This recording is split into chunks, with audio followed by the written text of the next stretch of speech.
우리의 삶 속에서 빠질 수 없는 힐링의 시간은 정말 필요하죠. 고단한 삶과 바쁨 속에서 아주 조금이라도 나만을 위한 시간, 나를 위로할 수 있는 그런 장소는 꼭 필요한데요. 특히 세계적인 팬데믹 코로나19를 겪으면서 코로나 블루라고 부르는 우울감을 많이들 경험하셨을 겁니다. 그래서 마음의 치유가 얼마나 중요한지 직접 깨달으신 분들이 많을 것 같습니다. 오늘은 심리적인 안정감을 선사하는 치유 농장에 대해 깊이 알아볼까 하는데요. 안녕하세요. 지금은 마을 미디어 고향 FM과 함께하는 시간입니다. 저는 오늘 진행을 맡은 정혜경입니다. 반갑습니다. 오늘 저와 함께할 귀한 두 분을 모셨는데요. 인사 나눠보겠습니다. 한 분 한 분 본인 소개 부탁드릴게요. 네, 안녕하세요. 저는 고양시 선유동에서 농사 짓는 농사꾼 임윤경입니다. 복합 영농이라고 하죠. 양봉도 하고 꽃나무도 키우며 체험 농장을 하고 있답니다. 안녕하세요. 저는 가자동에서 우리 임영경 대표님의 한 100분의 1 되는 조그만 밭 하나 가지고 있는 초보농부인데요. 작년에 몇 년 전에 이제 하우스에 샤인머스켓하고 이제 사과대추를 각각 한 10여 그루 심었었는데 2, 3년 동안 정말 안 나오더라고 이게. 근데 올해는 좀 나올 것 같아서 그거 좀 기다리고 있고요. 재작년인데 그 총리실주관으로 네덜란드 케어팜 관련된 해외 연수를 갔다 왔는데 아주 저한테 충격적이었습니다. 그래서 이거는 좀 이따 말씀드리는 걸로 하고, 지금 하고 있는 일은 뭐 개관기술에 있는 한국열린사이버대학교요. 거기서 이제 그 통합치유학과에서 이제 유머 테라피 강의를 작년부터 시작을 했는데, 전북 고창군하고 얼마 전에 그 치유문화 프로젝트 MOU를 좀 하고 왔는데 아주 재미있는 그런 프로젝트가 될 것 같습니다. 기대해 주십시오. 반갑습니다, 두 분. 먼저 치유농업을 직접 실천하고 계시는 임윤경 대표님께 여쭤보고 싶은데요. 대표님, 치유농업이란 무엇일까요? 먼저 치유라는 단어를 알아보면 치료란 의사들이 환자를 약이나 외과적 처치로 질병을 낫게 하는 것입니다. 그런데 치유는 자연의 흐름 속에 몸을 맡겨 마음을 회복하는, 스스로 질병을 낫게 하는 것을 말합니다. 우리가 길거리에 심리 상담소 있죠. 그것도 하나의 치유의 한 방법이랍니다. 치유농업을 한마디로 이야기하면 자연과 접촉하는 농촌에서 식물을 재배하거나 동물을 돌보는 농업 활동을 통하여 심리적 안정과 신체적 건강을 증진하는 효과를 얻고자 하는 것이지요. 다양한 치유 프로그램 활동을 통하여 스트레스 감소와 정신건강 회복을 돌보고 신체적 활동을 통한 재활, 경도인지 장애의 돌봄 활동이 있답니다. 한마디로 농업 활동을 통하여 건강한 삶을 지키고자 하는 것이 치유 농업이지요. 아, 치유농업이란 그런 거군요. 그러면 보통 농업이면 농장을 운영해서 돈을 버는 수익구조를 생각하게 되는데요. 이 치유농업은 돌봄 활동이나 건강을 돌보는 그런 활동에 더 가깝다고 이해하면 될까요? 아니면 실제로 다른 농업처럼 또 그런 수입이 있을까요? 치유농업이 도입된 지 얼마 되지 않아 제도권으로 들어가 있지 않아서요. 수입 창출이 아직은 시작이랍니다. 사실 우리나라 농업정책은 농림부나 농진청에서 사업정책을 만들고 시범사업으로 농가에게 지원하는 구조로 정책을 따라가는 농민들이지요. 치유농업으로 수익을 얻을 수 있을 때까지는 정책과 제도가 만들어져야 정착된답니다. 아, 그렇군요. 그러면 치유농업을 한다는 게 곧 치유농장을 운영한다는 말과 같은 건가요? 사실 저도 치유농업을 하고 싶은 사람 중 한 사람인데 치유농장을 운영하는 분들이 지금 많으시겠지요? 네, 그렇습니다. 고향 특례시에서도 30개의 농장들이 모여 치유농업 연구회를 결성하여 공부하고 실천하고 치유농업을 발전시키려고 노력하고 있답니다. 고양시 농업기술센터에서도 교육과 시범사업을 지원해주고 있어요. 이 방송을 듣는 시민들께서도 고양시에 사는 곳 근처의 치유농장을 찾아 치유 프로그램을 이용해 볼 것을 추천드리며 또 시민과 농민이 함께할 수 있도록 지지도 부탁드립니다.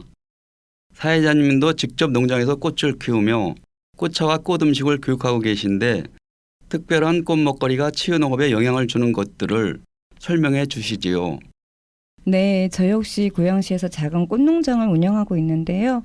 꽃차와 음식 또 원예 활동 등 그런 다양한 활동들을 하고 있습니다.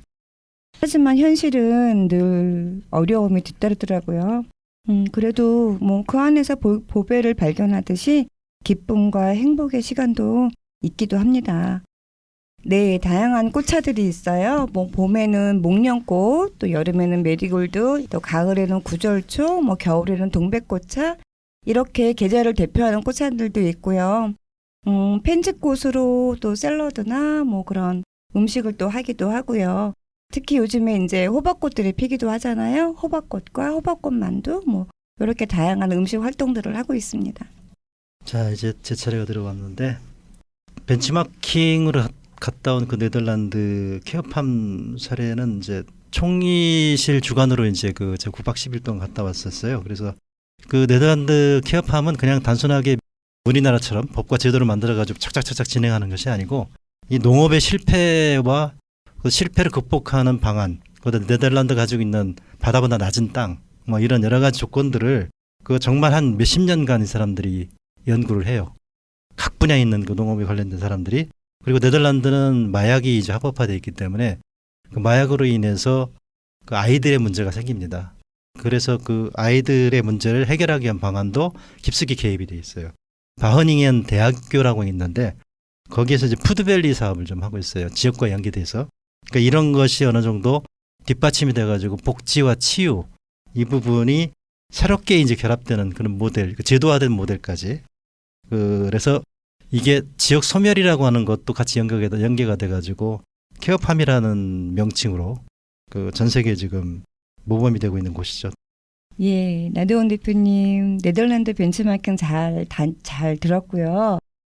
치유 농업을 먼저 시작하고 또 오랫동안 연구해서 지금 의료복지제도와 함께 가는 네덜란드 농가들이 정말 부럽습니다. 우리나라도 좀 현실성에서 그런 것들 좀 고려했으면 좋겠다는 바람이 드는 그런 이야기였습니다. 네, 물론 외국의 사례와 우리나라의 현실은 다르겠지만 그럼에도 유럽 선진국의 사례를 통해서 한국적 치유 농업으로 지금 만들어가면 좋을 것 같다는 생각을 드는데요. 국내에도 치유 농업을 잘하고 계시는 분들이 그래도 좀 계시겠죠. 국내 사례는 어떤가요? 뭐 국내 사례가 좀 어려운 부분이 좀 많이 있죠. 그 근본적으로 제도적인 뒷받침이 돼야 되는데 그 네덜란드처럼 그 제도적으로 이렇게 좀 완벽하게 세팅이 안 돼 있는 거고 이게 이제 그 세팅이 안 돼 있는 조건 하에서 고생하는 사람들이 많은 거죠, 사실은. 그래서 복지부하고 농림부하고 손만 잡으면 되는 건데 그게 좀 안 돼요. 국내 법과 제도에 관련된 건 나중에 좀 말씀 더 드릴 수 있는 기회가 있는 것 같고 지금 국내 사례를 보면 이제 경기도 양평에 이제 양평 치유농원이 좀 알려져 있어요. 그 여기는 이제 그 자연 속에 있는 농원이거든요. 그 다양한 농업 활동을 통해서 뭐 이제 스트레스도 해소하고 정신적 안정을 찾는 그런 프로그램을 전문적으로 운영하고 있는 건데 뭐 예를 들면 이제 농작물을 직접 재배하고 수확하고 동물과의 교감을 통해서 정서 안정을 시킬 수 있는 그런 다양한 프로그램들을 진행을 하고 있죠. 그리고 또 하나는 이제 그 충청남도 태안군에 있는 행복한 농장인데 여기는 이제 대상이 장애인이나 노인 그 사회적 약자를 주로 대상을 하고 있는 곳인데 이거는 이제 농장주의 대단한 결심이 아니고서는 쉽지가 않은 겁니다. 우리 복지부에서 전혀 지원을 안 해주니까 자기생을 통해서 이 농장이 유지되고 있는데 이게 이제 실제적으로 치유농업 프로그램이라고 볼 수가 있죠. 뭐 꽃꽂이나 원예치는 뭐 내용은 거의 비슷한데요. 이런 그 맞춤형 그 프로그램을 통해서 참여자한테 그러니까 장애를 갖고 있거나 취약계층들이니까 거기에 맞는 프로그램들을 개발해가지고 거기 사람을 붙여서 운영하는 굉장히 어려운 사업을 하고 있는 거죠. 네, 사람보다 법과 제도는 늘 느리게 따라가는 것 같습니다. 의식을 가지고 그렇게 운영하고 계시는 농사님들 정말 멋집니다. 네, 해외 사례와 국내 사례를 잘 들었습니다. 근데 이런 치료 농장을 운영하려면 법과 제도도 꼭 필요하겠지요? 필요한 게 아니라 필수 조건입니다. 그 우리나라는 뭐 치유농업, 사회적 농업, 뭐 교육농장 뭐 이런 여러 가지 이름으로 불리워서 정부 각 부처에서 그냥 따로따로 경쟁적으로 경쟁하듯이 지원하는 거거든요.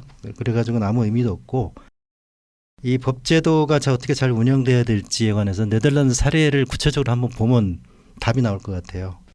네덜란드 같은 경우는 1990년대 후반부터 시작을 했던 거죠. 지금 한 30년이 넘었던 건데 이 네덜란드 축산업이 원래 이제 유명했던 것인데 이거 축산업의 그 분뇨 이게 땅을 완전히 오염을 시켜가지고 농업이 완전히 망가진 상태거든요.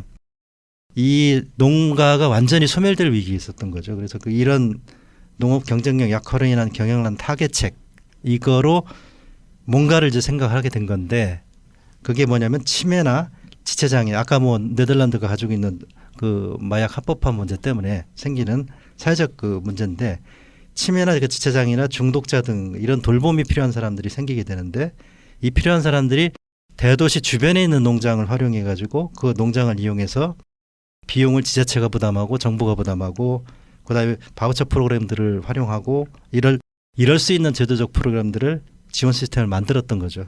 처음에는 어떤 큰 틀에서 움직인 건 아니고 그 사회적 문제를 해결하기 위해서 여러 가지 방법적 차원에서 다양하게 진행됐다가 2000년대 이거를 하나로 묶어버립니다. 이제 정부에서 사회적 약자라고 하는 그 대상을 두고 돌봄, 교육, 재활, 고용, 보건, 복지, 뭐 사회적 영역하고 농업이 결합, 다원적 농업화 이런 모든 부분들을 그 프로그램에 넣는 거고 이게 우리나라로 보면은 복지와 농업이 결합된 형태의 새로운 모델을 만들어내고 이게 사회적으로 보면 사회적 약자를 돌보는 케어팜이라고 하는 형태로 태어나게 되는 거죠. 이걸 뭐 케어 파밍이나 소셜 파밍 또는 그린 케어라는 이름으로 또 불리우게 되고요. 실제 그 농장을 보면은 농장은 수익이 나야지 운영을 할 거 아니에요.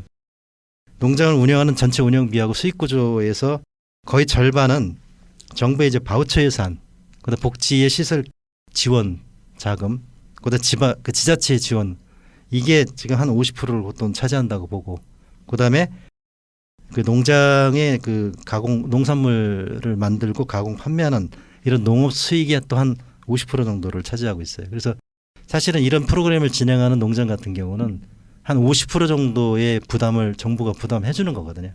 그러니까 운영이 가능한 거죠. 근데 우리나라는 그게 없는 거예요. 우리나라도 이 정치적으로 이 제도적인 문제를 만드는 거에 우선적으로 힘을 쏟아야 되고 거기에 따라서 지금 하고 있는 많은 그 농장들이 결합을 하면 우리나라도 세계적으로 좀 본받을 만한 케어팜 성지가 될 수도 있다고 봅니다. 그런 것 같아요. 그러니까 우리가 서로 돕고자 하는 마음이 서로 그러니까 하나가 되어야 되는 마음이 커지면 좀 융화가 되지 않을까 싶은데 그렇지 못한 현실이 좀 가끔은 속상하기도 하더라고요. 그래서 우리는 법과 제도 속에 살고 있지요. 그래서 또 필요하기도 하지만 가끔은 이런 법과 제도가 또 우리의 발목을 잡기도 하는 그런 또 슬픈 현실이 오기도 하고요. 저도 농장을 운영하면서 치유 농장을 병행하고 싶은데 그런 케어팜이라든지 이런 어떤 프로그램을 운영한다는 것들이 정말 어렵게 느껴지는 것 같아요. 예, 그러면 임 선생님은 지금 직접 치유 농장을 운영하고 계신데 어떤 어려움이 있을까요? 아무래도 엄격한 제도이지요. 농가들에게 주간보호센터 수준의 시설 기준과 자격 기준을 갖추라는 것은 어려움이랍니다.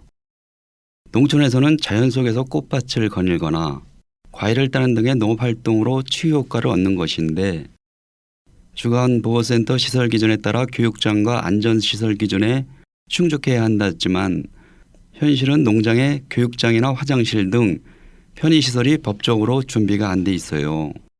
또 많은 돈과 시간을 들여서 교육을 받고 치유농업사 자격증을 따거나 치유농업 운영자 교육을 수료하는 높은 기준이 어려운 현실이지요. 앞으로는 또 의료수급 제도권에 들어가려면 간호사 자격증도 갖춰야 될 것으로 예상되고 있습니다. 네, 역시 치유 농장을 운영하기란 쉽지 않은데요. 좀 전에 설명해 주신 네덜란드의 케어팜 이런 제도들이 우리나라 현실에도 좀 도입이 되었으면 좋겠습니다. 우리 가는 길이 때론 험하고 힘이 들고 하지만 그럼에도 태양은 뜨고 선물 같은 하루의 시작엔 아침은 오지요. 임민경 대표님은 참 어려움을 잘 극복해 나가고 계시는데요. 지금 치유 농장을 직접 운영하고 계시잖아요. 일반 농장과 다른 점이 있다면 또 그거는 무엇일까요? 네, 농사를 짓고 수확하여 농산물 판매로 농업 소득을 올리던 것이 일반 농장이지요. 농업의 활동을 통하여 농가 소득을 더 올리자는 정책으로 처음엔 농촌 관광이 시작되었답니다. 농촌 체험마을이나 체험농장이 있었고 그 다음에 농업활동을 교육에 접목하여 교육농장을 정부에서 육성하였답니다. 그리고 지금은 농업활동을 통하여 내방객들의 마음속의 스트레스나 몸의 피로를 풀어주는 치유농업이 정책으로 입안되었지요. 그렇군요. 그렇다면 수입적인 면은 또 어떨까요? 네, 아직은 수입을 이야기하기는 이르답니다. 전국적으로 농촌진흥청에서 시범사업을 하는 농가는 기관이나 단체를 통하여 지원되고 운영되고 있으나 지역의 치유농장들은 앞서도 말했지만 복지부의 의료보험 수급기관으로 편입되어 그때 가서야 수입이 안정될 것 같아요.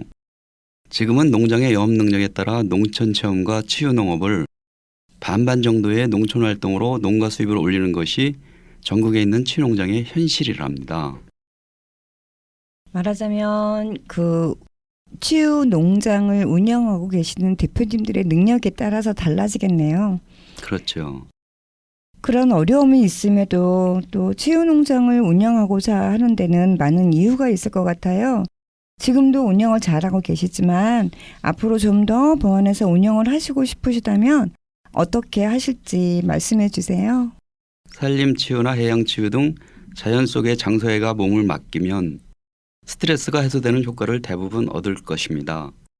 치유농업도 농촌에 와서 농업활동이나 아니면 그저 멍 때리기만 해도 치유 효과를 얻을 수 있어요.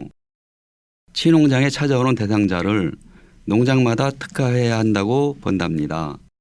경도 인지장애 대상자나 장애가 있는 대상자 또는 사회적 고립을 느끼는 대상자나 질병이나 사고로 인한 재활치료가 필요한 대상자, 노인복지 대상자 등 다양한 부분으로 나뉘는데 저희 농장은 스트레스로 지친 일반인을 위한 치유농장으로 가꾸어 나가려고 한답니다. 농장에 오면 기분이 전환되고 스트레스가 사라지는 꽃이 있는 정원 공간으로 가꾸고 꽃을 잘라 꽃다발을 만들어가는 컵플라워 가든으로 발전시켜 나가려고 기획하고 있어요. 예, 다양한 대상자분들이 또 계시고 또 그런 분들을 또 위로할 수 있는 그런 컵플라워 가든 정말 매력 있는데요. 지금 이 방송을 듣고 계시는 청취자분들 중에는 아마 치유농업에 관심이 있으시고 직접 치유농장을 운영하고 싶으신 분들이 계실 것 같아요. 그분들의 치유농장을 시작하려면 무엇을 준비해야 될까요? 법과 제도가 일단 갖춰져야 되겠죠. 일단 그 부분은 필수 전제라고 좀 생각을 하고, 네덜란드 사례를 보면은 아주 작은 농장들은 치유농업을 하기는 좀 어려워요. 케이프팜으로. 그래서 그런 시설이 것 들어가야 같아요. 되니까. 그리고 지역에 있는 주민들이 이제 거기서 결합을 하고, 그다음에 그 전문가들이 상담사나 이런 사람들이 이제 들어와서 그 프로그램을 할 수 있는 공간이 좀 필요한 거거든요. 농사짓는 공간 말고도. 그래서 어느 정도의 이제 그 공간이 좀 필요한 것들이 있죠. 그러려면 일단은 공간의 개념으로 땅이 좀 있어야 되고, 그다음에 그 땅에 농사를 지으려면은 투자 자본이 좀 있어야 될 거 아닙니까? 자본이 어느 정도 좀 필요할 거고, 그렇다고 해서 우리나라에서는 자기 땅을 가지고 자기 돈으로 투자를 한다 하더라도 수익이 바로 나오는 구조는 아닙니다. 우리나라는 수익이 나오기까지 자기 투자하는 부분들이 꽤 오래 지속이 될 건데, 그러다 보니까 자꾸 그 정부에서는 뭐 자격증을 요구하고 농장 딱지 주면서 굉장히 많은 심사 구조들이 있잖아요.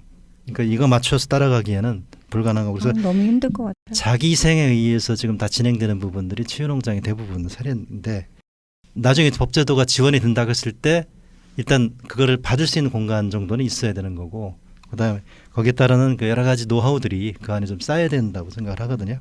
지금 일반 지역보다는 그래도 그 도시 근교가 많이 유리한 점들은 있어요.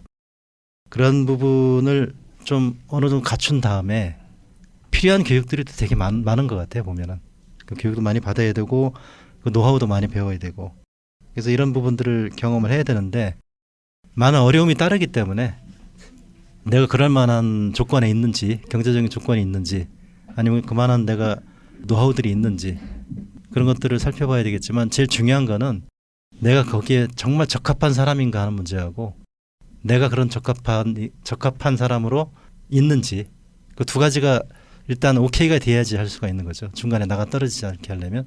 그러다 보면 어느 순간에 법과 제도도 들어오겠죠. 뭐. 빠른 시일 안에 들어올 거라고 생각을 합니다. 사람보다 법과 제도는 늘 느린 것 같아요. 네, 지금까지 치유농업이 무엇인지, 치유농장에선 또 어떤 일을 하는지 그런 해외와 국내 사례를 살펴보았고요. 치유농장을 준비하려면 또 우리가 알아야 할 법과 또 어떤 제도가 있는지도 알아보았습니다. 우리 청취자분들께서 이런 치유농장을 운영하려면 또 어떤 것들을 준비해야 하는지 또 어떻게 운영을 해야 또 실패하지 않는지도 알아보았는데요. 많은 분들께 도움이 되었으면 참 좋겠습니다. 예, 고생 많으셨고요. 오늘 두 분과는 여기서 인사 나누겠습니다. 두 분 감사합니다. 감사합니다. 감사합니다. 세상에는 아주 많은 다양함이 존재하지요. 그 다양함 속에서 우리는 우리만의 것을 찾아 살아야 할 이유를 만들고 행복해야 할 권리를 찾아서 아주 많이 행복해야 한다고 생각합니다.